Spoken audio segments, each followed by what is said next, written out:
Welcome to Thinking is Contagious. Good morning. The Trump battle continues through the courts, and what is becoming pretty apparent to me is the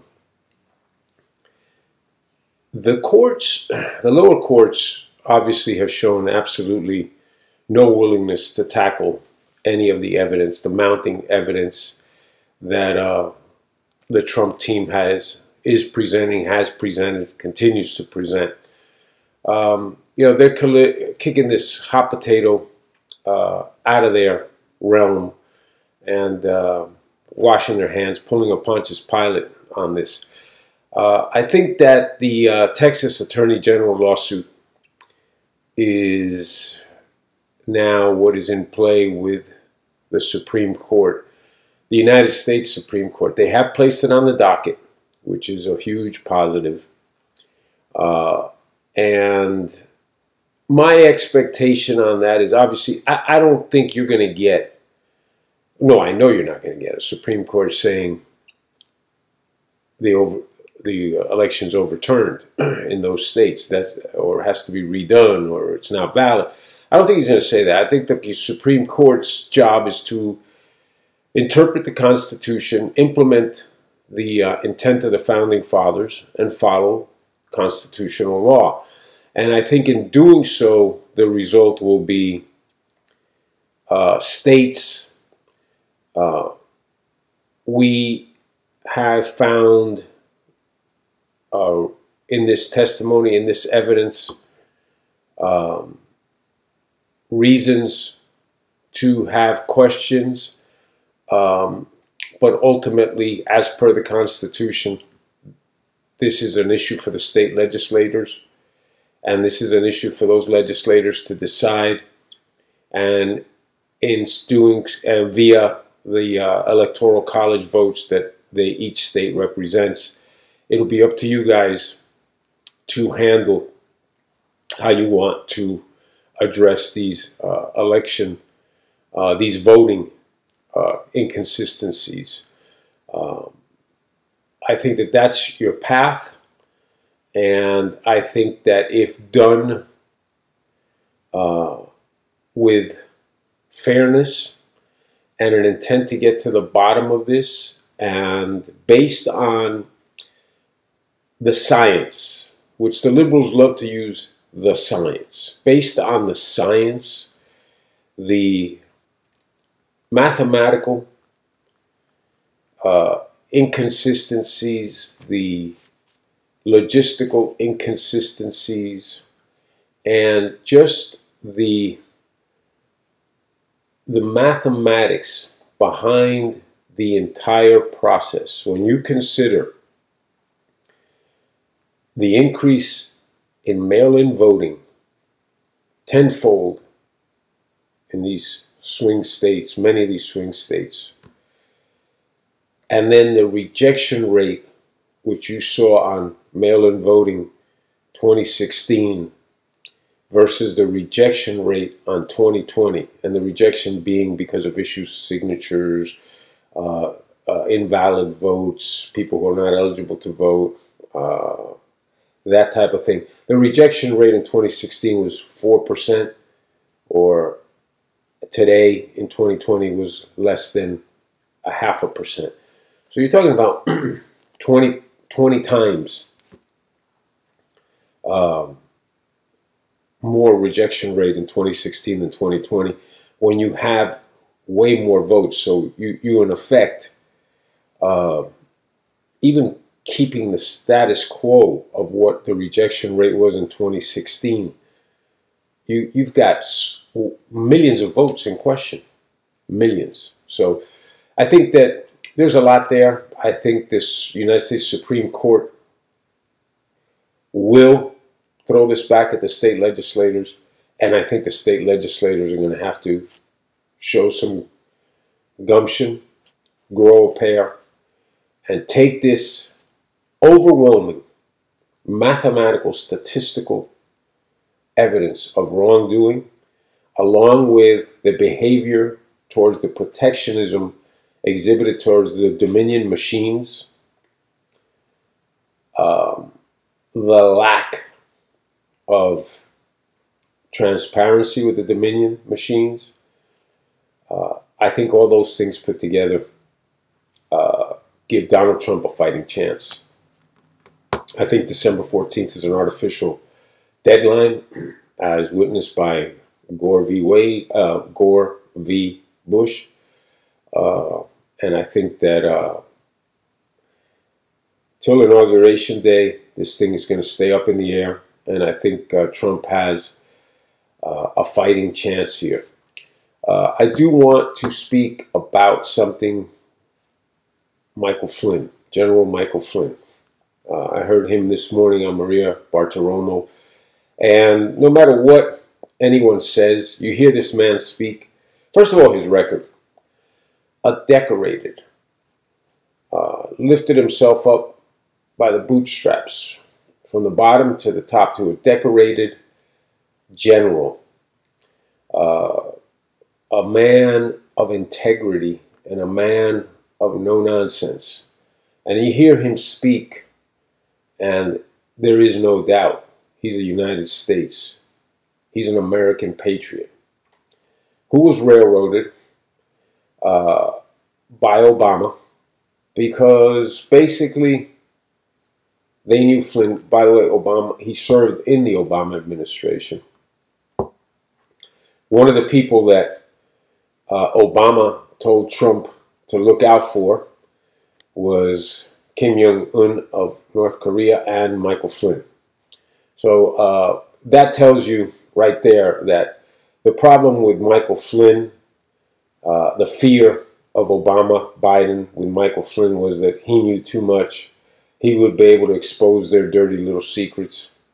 And the objective was to discredit Flynn, to make Flynn appear a liar, a traitor, an enemy of the state, and the attempt to do so, again, any collateral damage acceptable, because they could not have Michael Flynn coming out and speaking what he knew, and allowing that to occur would reflect on the corruption of Obama-Biden, which is so deep, it runs so deep, and it runs through the FBI, it runs through the Department of Justice, Comey, Strzok, McCabe.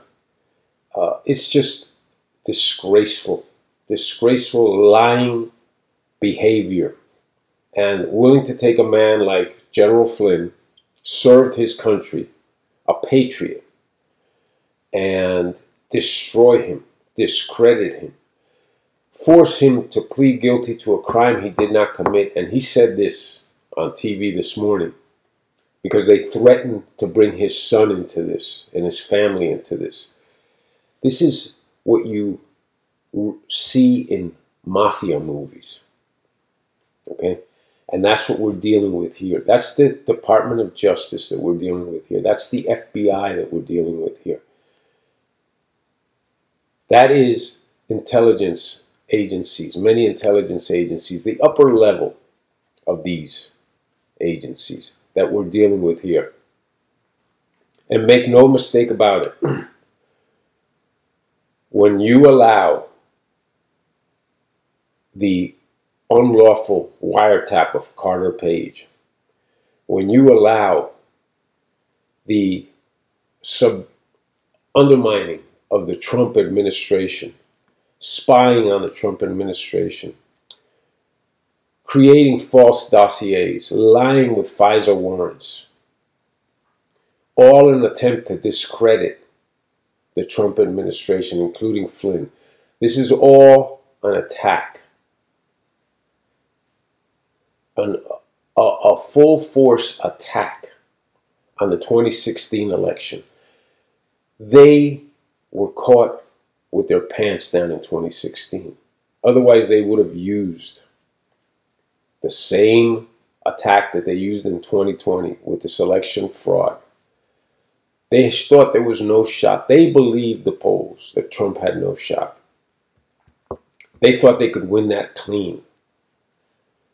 And when they saw that they were wrong and that they were foolish enough to believe the polls and that they were duped, their egos would not allow this. And they said, we must get Trump. For that reason, for the reason of getting caught by surprise, the hatred and the anger against themselves, manifesting it against Trump, aiming it at Trump and his administration. That, along with the fact that they said, we now have someone in this office that is more than willing to expose us, to dig deep, who can't be controlled, who can't be bought, who can't be corrupted. Remember, Flynn wanted to audit the Pentagon. That's where he and Obama, that's when Obama decided that Flynn was out.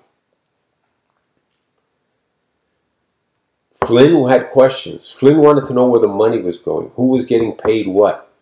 And then you read about the deals with Hunter and Joe Biden during Joe being the sitting vice president of the United States. And you read about Flynn wanted to audit the Pentagon and wanted to find out where money was going. At the same time that you have the Iran deal, at the same time that you have pallets of money being delivered to Iran. People, this is not a coincidence. You had 8 years of probably the most corrupt leadership this country has ever had. Flagrant corruption. And history will bear this out and will disclose these issues. I think that you're looking at a situation that there's a lot to be answered. Bill Barr has a lot to answer. You know, you can see a little bit of, I can see giving Bill Barr a little bit of leeway as far as his situation. He's got to deal with this swamp and he's got to navigate it. I do think that he is part of the swamp and he has the swamp, protecting the swamp as part of his big picture. Although I'm sure he would love to do his job properly, but I think he's got some pressures from the swamp. Durham, with the Durham report, is a total disappointment. He is a swamp creature with no regard for the truth. His objective is the swamp. Just like Comey, McCabe, Strzok, all lied to the American people, lying to the American people. The media has been the accomplice of allowing the lying. They've enabled the lying. They've covered up the lying. And the result is 80 million, not 80 million, because that's not all. A very large number of voters in this country who believed the lies, who did no due diligence of their own, and listened to the rhetoric of the left, and have gotten us to a point where they are giving the government the rope to hang them with. Everything that this administration, well, everything that the Harris-Biden administration potentially, because I don't think the story has been told yet, stands for, flies in the face of what Donald Trump has created. So if you're telling me that you are dissatisfied with Donald Trump's economy, if you're telling me that you're dissatisfied with Donald Trump's foreign policy, if you're telling me that you're dissatisfied with Donald Trump's mandate for law and order, if you're telling me that you're dissatisfied with Donald Trump's support of the police, if you're telling me that you're dissatisfied with the incredible way that Donald Trump handled the China flu, the Kung flu, the pandemic, no other president would have had the gonads to circumvent laborious, cumbersome system, the FDA, and is in place in this country with the FDA and the medical and the big pharma of years of research. Only an entrepreneur, only a man hell-bent on a solution would have found a path to vaccines, many vaccines. Only Donald Trump could have done that. Any other president, if this had been under Barack Obama, we'd still be searching just for what companies we were going to back or support to find the vaccine. This would have been a process dragged out for 2 terms. Donald Trump, a businessman, an entrepreneur, has saved millions of lives throughout the world with this Operation Warp Speed. And there isn't a president. Obama, forget about it. Biden, forget about it. Never would have happened. There has never been a reaction to a crisis that has been more apropos than how Donald Trump has reacted to this China virus.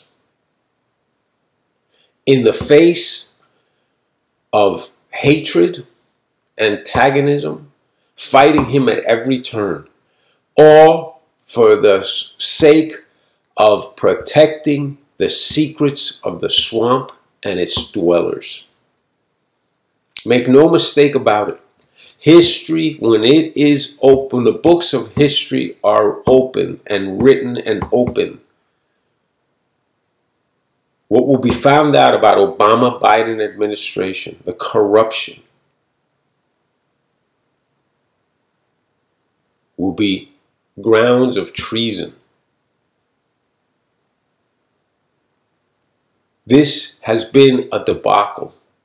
The media has fermented the lies and facilitated the delivery of the lies to the American people. The American people have been lied to, and the American people have been told, here is your due diligence. Selective reporting is their due diligence.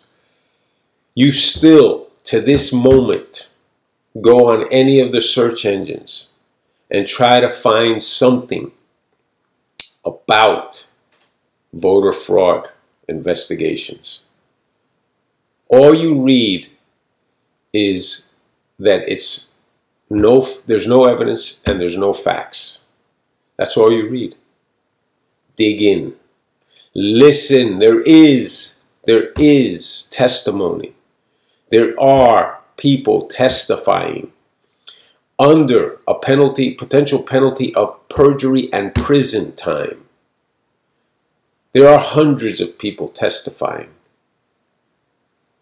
that they saw fraud. The numbers, the statisticians, the scientists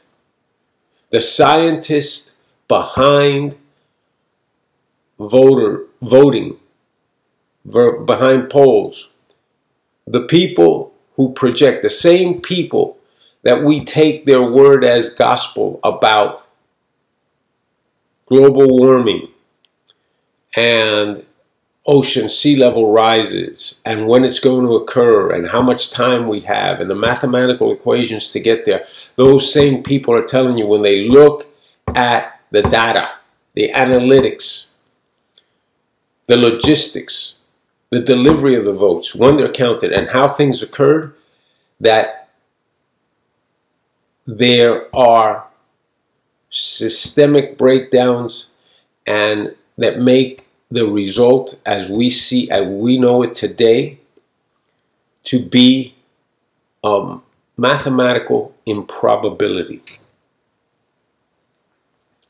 Sorry, people. You've been lied to. You've been duped. It's time you open your eyes. And it's time you realize that we cannot do that painting that's over my shoulder is a critique by a Cuban painter of the Cuban political system. As you can see, it's three individuals, and they're made out to be angels with wings behind them.